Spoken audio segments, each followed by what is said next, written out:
What a game. What a comeback. Today's Locked On Dodgers is talking about the Dodgers' 6-run comeback in the final 3 innings over the Cardinals. Austin Barnes fell, and that could be the reason why the Dodgers ended up pulling out the W.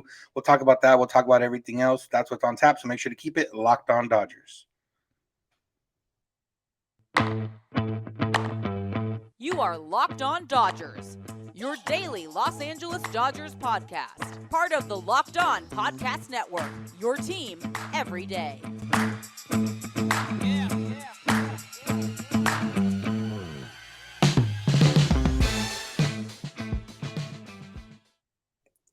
Yo, Dodger fans. Welcome to Locked On Dodgers. We are part of the Locked On Podcast Network, the number one local sports daily podcast network. Locked On, your team every day. Today's episode is brought to you by BetOnline. BetOnline has you covered this season with more props, more odds, and more lines than ever before. BetOnline, where the game starts. I would have loved to have seen where the BetOnline odds were when the Dodgers were down 6-0 in the 7th inning. This is Locked On Dodgers. I'm Vince Samperio, and that is my co-host, Jeff Snider. We're both lifelong Dodger fans that have covered the team in a variety of ways, and we're here now covering it. And one of the ways we cover it is via this podcast where we talk about the Dodgers. If this is your first time watching or listening, you can find us when you search Locked On Dodgers, wherever you get podcasts, and on YouTube. All that's out of the way, and now we can talk about the fun part, which is the Dodgers, after nearly completing the comeback, being down 5 runs on Tuesday, and how it looked like they may have wasted another opportunity to do the same on Wednesday. The Dodgers ended up coming through in the 9th inning to take the lead, and Evan Phillips made it easy on us in the bottom of the ninth. And the Dodgers came back from being down 6-0. I see some tweets out there that have said the Dodgers win probability was under 1% at one point. So it's one of those games where fun to watch. Frustrating at the beginning. The Dodgers did leave 11 men on base at some point before the comeback started. I don't remember what it was at the end of the game, but yeah, Jeff, a lot to get into, but just a fun game to watch and be a part of in the social community.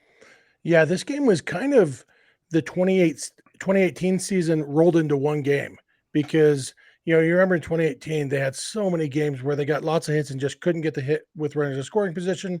They ended up, having to go to a game 163, but they turned it on when it mattered, ended up going to the World Series. This was kind of all of that condensed into 9 innings because against Wainwright, yeah, they got a lot of traffic and they couldn't get it in.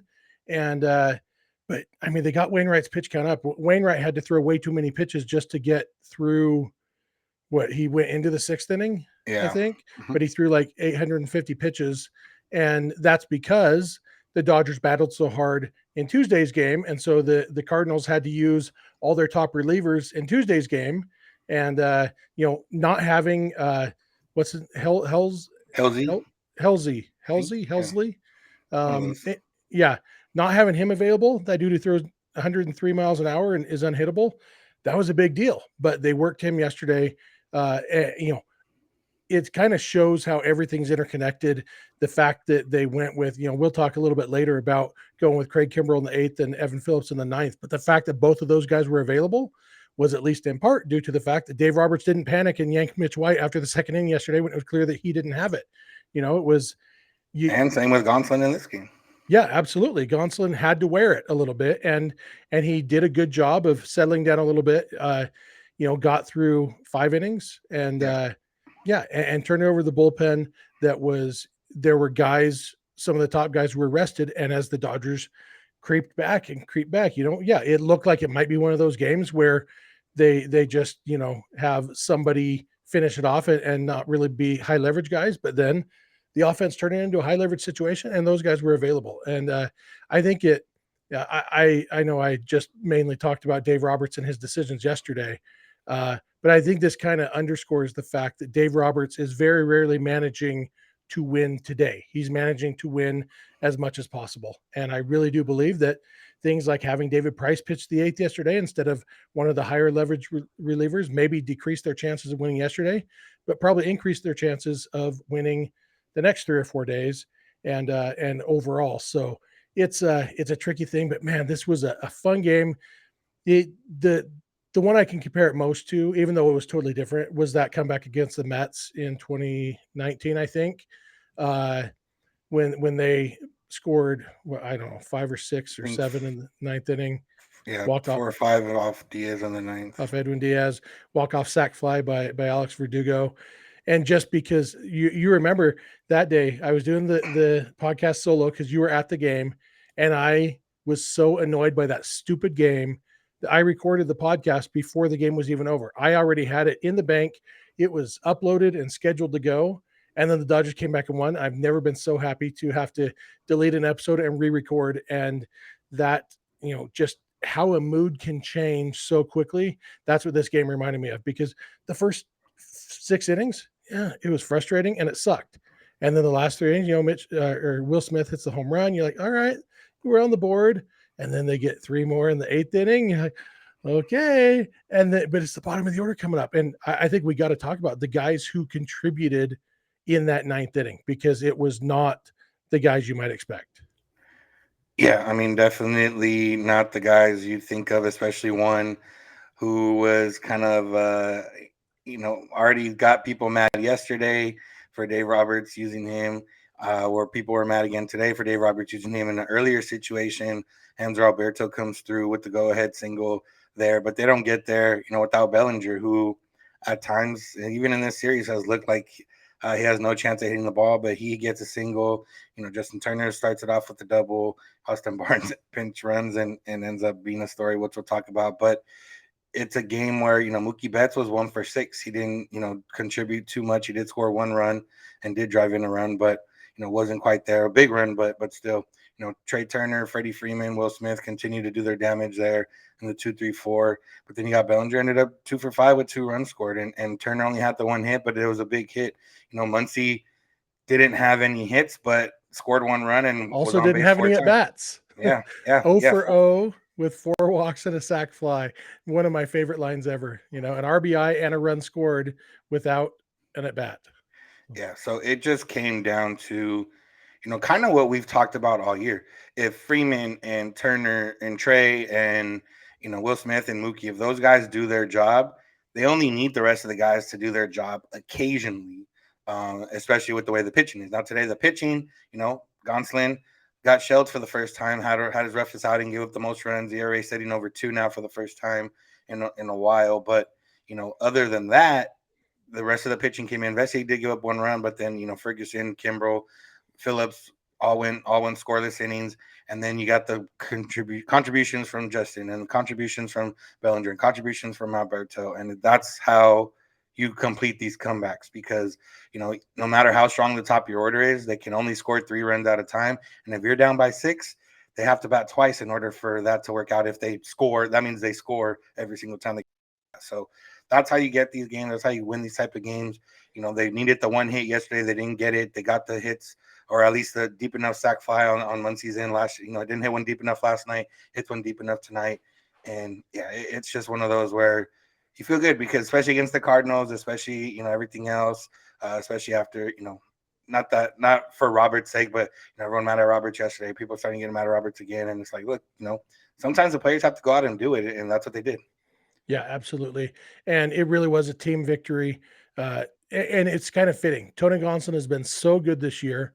It's really fitting that the first time he has a clunker, the team picks him up and says, we're not putting that loss on your record. Stay 11-0, buddy. You still got a chance to pass Alex Wood for best start in Dodger history. And when Alex Wood's 11-0 streak stopped, he gave up a grand slam to the opposing pitcher. Tony Gonsolin didn't do that. So, yeah, I mean, it was a great team victory. And in the last 3 days, the Dodgers have been down by 5 twice in a game, and then by 5 the next game, and by 6 this game. And they're 2-1 in that time and have a positive run differential in those games. And the Padres lost. Dodgers up 8.5 games. It's a great day. Yeah, great all around. We'll continue to talk about it. Talk about some of the Roberts decisions that people were confused about and then ended up working out. And we'll just talk about how yesterday's game maybe contributes to tonight's game. First, let's talk about Blue Nile, because if you are somebody looking for the engagement ring of her dreams, if you're ready to pop the question, or even if you're just celebrating a milestone moment, you can find jewelry as unique as she is with the modern convenience of online shopping at BlueNile.com. BlueNile.com online, you can do everything. You can choose a diamond shape, choose a size, choose a clarity, as well as a setting style. and then they'll handcraft the perfect ring for her because each ring will come to you one of a kind. But the best part is if you don't know much about jewelry or rings or have some questions, Blue Nile will have some answers because they have jewelry experts on hand 24/7, available via phone or chat to help you find a memorable gift at every budget. And right now, Locked On Dodgers listeners can get $50 off a purchase of $500 or more with the promo code Locked On. This podcast exclusive even includes engagement rings, so don't miss out. $50 off purchases of $500 or more with the code Locked On. Every order is insured, ships free, and arrives in discreet packaging, so she won't know what's going on. Shop stress-free and find your forever piece. Go to BlueNile.com today. All right, Jeff, we're back in it, and let's talk about the decision to pinch hit Hanser Alberto there in the sixth inning, for Lux in a situation where the Dodgers could have put some more runs on the board. It didn't end up working out that time. Roberts went for the platoon advantage, if you can consider Alberto an advantage at any point this year, but it ended up working out against the platoon advantage there in the ninth inning when he picks up the big hit to put the Dodgers ahead. But just one of those where, from what we talk about and what we know, and kind of what makes Roberts the manager that he is no knee-jerk decisions. Didn't work out yesterday when he has Hanser out there in the situation, but he goes right back to him and plays the matchup. And while it might not always, even I was kind of upset that they didn't let Lux hit at that point, just because realistically between Lux and Hanser, I'm going to imagine they have similar bad numbers against left-handed pitching this season anyways. And when you this deep into a season, you can't really hope on past seasons work in order to kind of guide your influence. But Roberts went to it. It didn't work out there. Alberto struck out.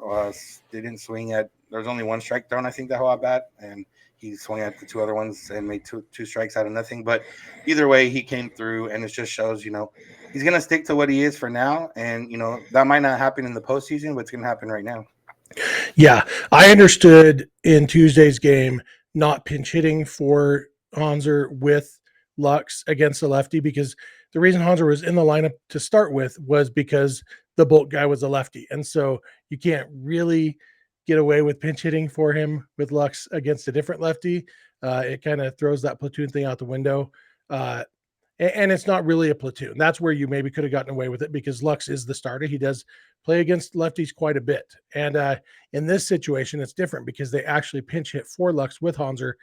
I wouldn't have done that, mostly because Genesis Cabrera is not much of a strike thrower, as we saw in that bat to Hanser. And maybe against Lux, maybe he throws more strikes because he knows that he has to against Lux and doesn't have to against.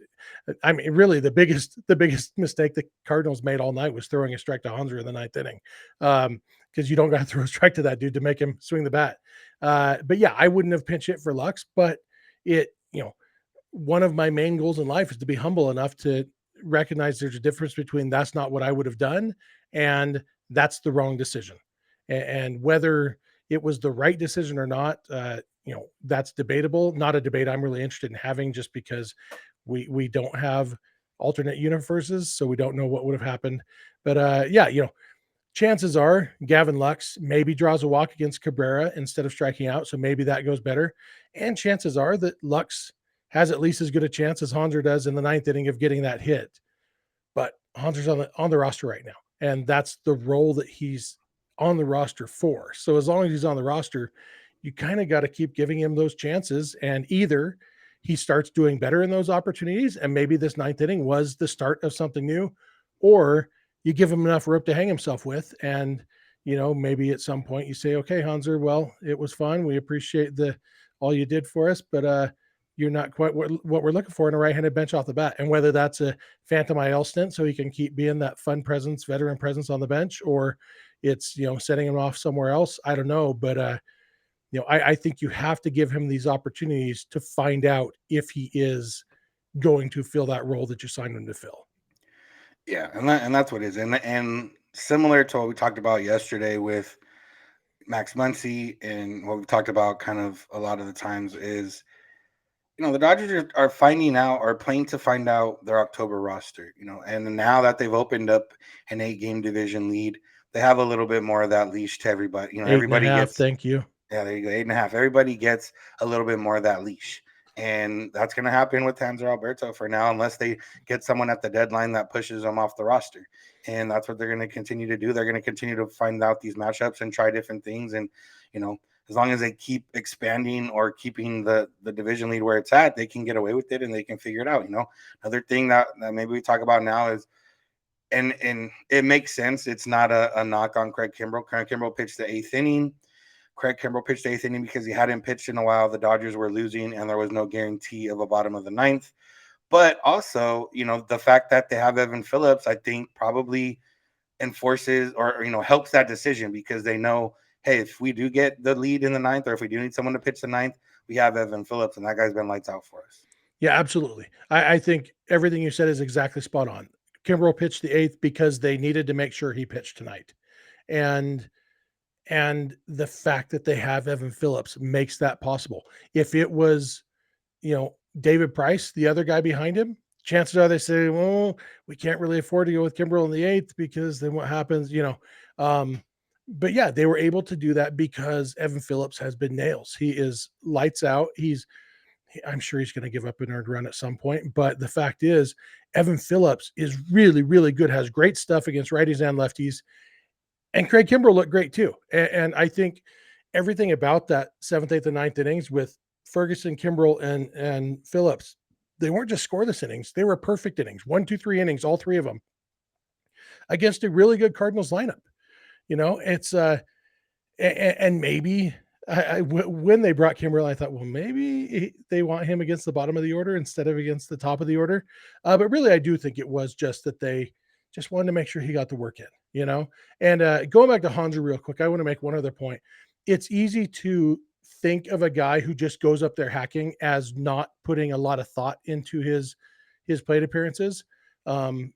And I was really impressed with his interview with Kirsten Watson after the game. One of the things he said, she asked one of those generic questions. What were you looking for in that situation? But his answer, he said, I knew they were going to throw me a slider. Everybody throws me a lot of sliders. And I knew what I need to do is look for a hanging slider. And he hung one and I hit it. Like he's aware of what's going on. The fact that he isn't like quote unquote disciplined as a hitter doesn't mean he's not up there thinking. And I mean, he's a professional hitter. And that's something that it's easy to forget sometimes when Dave Roberts is making a head scratching move or whatever, is all of his options are major leaguers. It's not like he's sending the kid on my 11U team who just put one ball in play in 24 games up to the plate. He's sending a major leaguer up there, and we can quibble about which major leaguer he should put into this situation, but Dave Roberts knows Hanser Alberto a lot more than we do. And Dave Roberts probably didn't just discover tonight, like I did, that Hanser Alberto is very, very cerebral about these at bats and thinking about the approach that the pitcher is going to take against him and everything. Like I was really impressed with that. I know we had moved on to pitching, but that was one more point I wanted to make because I thought it was worth making. So I made it. Hey, that's what you get now that MLB TV shows you the post game stuff. Yeah, That's it's the new so analysis. nice. Yeah, I get the post-game show finally and the pre-game show so I can hear Jerry Hairston still not know the word changeup, but he knows the word combio. Yeah, we'll talk about the pitching because you don't have these comebacks without the pitching, especially the relief pitching. You know, especially back-to-back days, your starters end up giving up 6 and 5 runs respectively. So we're going to talk about that. First, let's talk about BetOnline because they're your number one source for all your betting needs and sports info. Mentioned earlier, they have live betting on BetOnline.net, and I would imagine that the Dodgers odds were very low when they were down 6-0, and if you could have put a live bet on it, you probably would have won yourself a good amount of money. So head to BetOnline, check it out. They got all the latest sports developments, league reviews, and news for MLB. They got all your sports wagering information, live betting, esports, and scores, everything you need right there for all your favorite sports and events like MMA, boxing, and golf. So head to the website today on your laptop or mobile device. Learn more about the trends, learn more about the action. BetOnline, where the game starts. All right, Jeff, where this segment starts will be with the relief pitchers. We talked about it a little bit, touched on it, but we touched on Kimbrell, we touched on Phillips. Caleb Ferguson has a big inning in there. Vestia does give up the run, but, limits the damage. He did have a couple other guys on base. And it goes back to yesterday's, pitching as well, because the Dodgers could have had that comeback yesterday. The relief pitching pitched well enough after Mitch White had struggled. to keep the Dodgers in that game. They only gave up the 1 run after Mitch White, and that was David Price late in the game, which ended up being the 1 run that the Dodgers couldn't get. But yesterday you got Bickford and Almonte holding it down. Today you had Ferguson and Kimbrel and Phillips holding it down. And as a whole, the Dodgers bullpen has been good the entire season. But also, while we've seen this last week, when you go down early by 5 runs, the only way to come back is, your offense needs to score, but you also need to keep the other team from scoring. And that's exactly what the Dodgers have done. And, just goes to show that this bullpen is already good, regardless of all the questions and everything we've gotten about everything. Yeah, could they use another top-notch reliever? Yes. But could that come in different forms from Dodgers injuries and other things? Yes. So I think, it just kind of shows that this bullpen's good enough right now. But also, there's always room for improvement, but we're at a good spot. Yeah, there's no such thing as an automatic reliever. Every relief pitcher in history, Mariano Rivera, the Yankees lost a World Series because Rivera blew a save, and he is the best reliever in history. He was the only unanimous Hall of Famer in history, and the Yankees lost a World Series because of him and because Derek Jeter, Joe Torre was playing the infield in farther than he should have. So the game-ending pop-up ended up going into the outfield. Anyway, that was you were 10 years old. You hardly remember that, huh? But, there's no such thing as an automatic reliever, but the Dodgers have a lot of really good relievers. And I think, I don't know how many guys there are who are going to be traded at this trade deadline who are clear upgrades over a lot of the guys the Dodgers either have right now or maybe have coming back.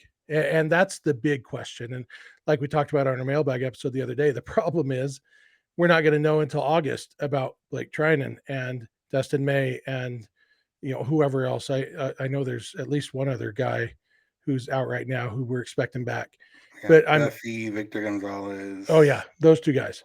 And if the Dodgers get 2 of those 4 guys, and they're solid, they don't need any help in the bullpen. 2 of those guys would already make it. Like, I have no idea what we're going to do with this postseason roster because we have too many pitchers. And so they don't necessarily. I think that's part of why Andrew Friedman hates trading for relievers, because you never know if you need them, and even if you get the best reliever available, maybe he blows a save in the World Series. It's nobody's automatic. But yeah, what we're seeing is the Dodgers have a lot of relievers who definitely aren't going to back down from the moment, and they have the stuff to get the job done. Alex Vesia has been very good, even though he struggled a little bit in this game on Wednesday. Overall, he's been very good. And Phillips Phillips might be the Dodgers closer next year. Yeah, and it's always, Phillips is always the funny one to me because the Dodgers claimed him from the Rays. And, if it's the Dodgers and Rays considered 2 of the smartest teams in baseball, at least and especially when it comes to pitching, the fact that they got him from the Rays is a little bit funny. But yeah, like you mentioned, there's guys coming back that might not be good enough to make this roster. Danny Duffy, who knows? Nobody's seen him pitch since like last May or June, whatever it was.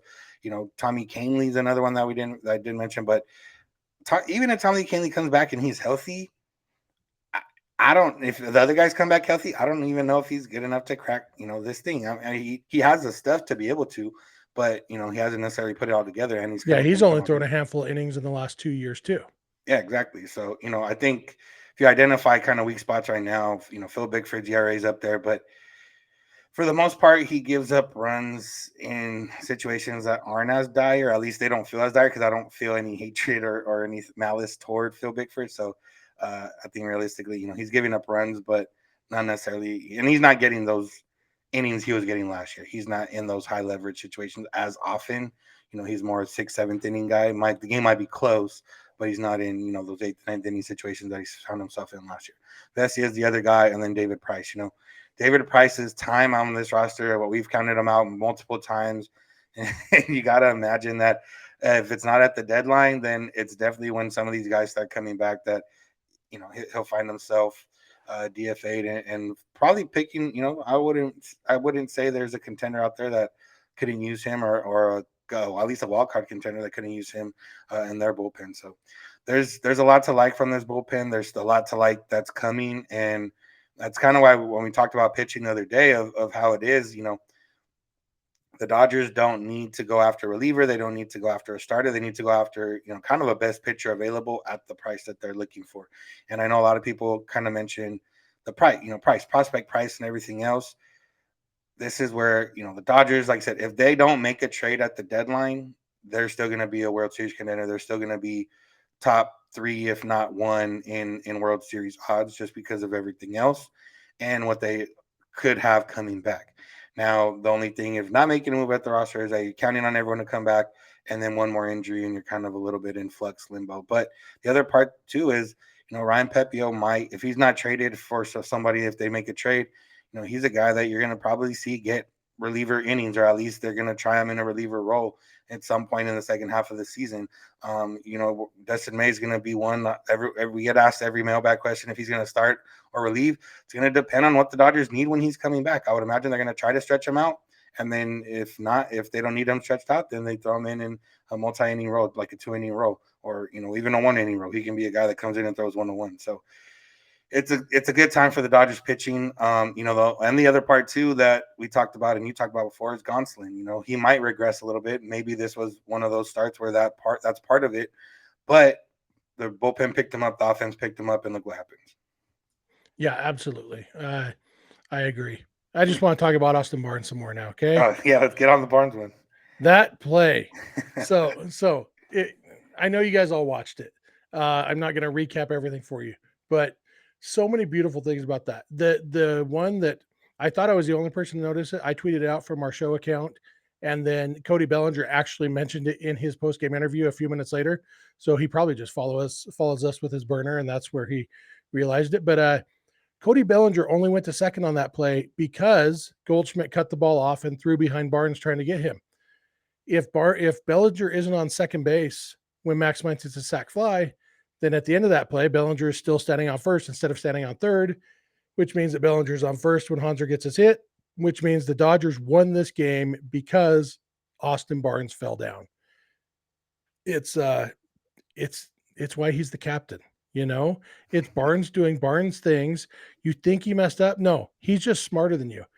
But the other thing I want to mention, Joe Davis's call of that, oh no, it's one of Joe Davis's greatest calls. It's off the cuff. It's just in the moment, passionate, and just the distress and heartbreak in his voice when he sees that Austin Barnes is maybe going to get back picked at third because he fell down. It's just, and of course, there's the parallels to game 4 of the 2020 World Series when Randy Arozarena fell down. And unfortunately, the Dodgers didn't have 3 errors on their side to help Barnes get home there. But the Dodgers won because of that play. And I love the fact that Barnes and Bellinger both ended up scoring, so everybody can just joke about it. Hanser in his postgame interview even said, if you're going to do that, we could have left Justin Turner out there. JT could have done that. And it was a thing of beauty since the Dodgers won. It would have been heartbreaking, especially if he had been picked off. That was such a whirlwind of emotions in a roller coaster in those few seconds, because I thought for sure when I saw him fall down, crap, he's going to be out. And I thought that was how the Dodgers were going to blow this game, but it wasn't. They won instead. Yeah, but they're starting to get those breaks. And I think just the other part that kind of notes is this team,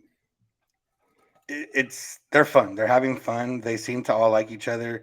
Not that hasn't always been the case, but I do think this team is gelling a little bit different. You can see it. Even Trey Turner showing emotion now. Trey Turner's making T-shirts for Austin Barnes with the C on them. Like there was one thing where it felt like he wasn't quite comfortable with this team, and he even mentioned it when they were talking about all the Freddie Freeman stuff in Atlanta, that there is an adjustment period when you come to another team. And kind of figured out he seems part of that team now. Freddie Freeman is part of the team. Mookie Betts has been part of it.